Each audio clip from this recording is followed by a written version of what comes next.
अमित शाह जी, आप बार बार जुडिशरी का हवाला देते हैं, लेकिन उस वक्त भी जस्टिस आफ्ताब आलम आपके घर आए थे आपसे सिग्नेचर लेने के लिए कि आप गुजरात से बाहर चले जाएंगे। ना, ऐसा नहीं हुआ है। आफ्ताब आलम साहब कभी मेरे घर पे आए नहीं है, ऐसी ज़रूरत भी नहीं पड़ी है। इन्होंने यहाँ रविवार के दिन स्पेशल कोर्ट बिठाकर मेरी बेल एप्लीकेशन को सुना और रिजेक्ट किया? ना, रिजेक्ट नहीं किया।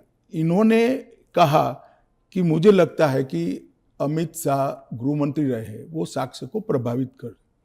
तो मेरी जो वकील थी, इन्होंने कहा कि आपको अगर ये भय है तो जब तक बेल एप्लीकेशन डिसाइड नहीं होता हमारे क्लाइंट गुजरात के बाहर रहेंगे। वो मैंने स्टेटमेंट किया है।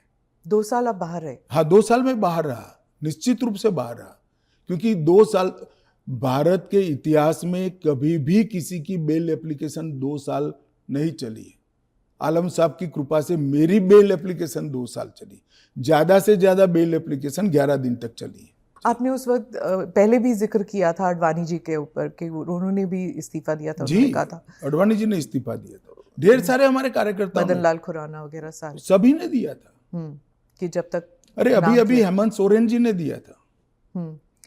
ये तो एक नया संस्कृति आया अभी। विगत 2 साल पहले ऐसा केस ही नहीं था कोई। सभी लोगों पर आरोप लगते थे, सब लोग इस्तीफा दे देते थे, बरी होकर राजनीति शुरू करते थे। तमिलनाडु के कुछ मंत्रियों ने इस्तीफा नहीं दिया, दिल्ली के मंत्री और मुख्यमंत्री ने इस्तीफा नहीं।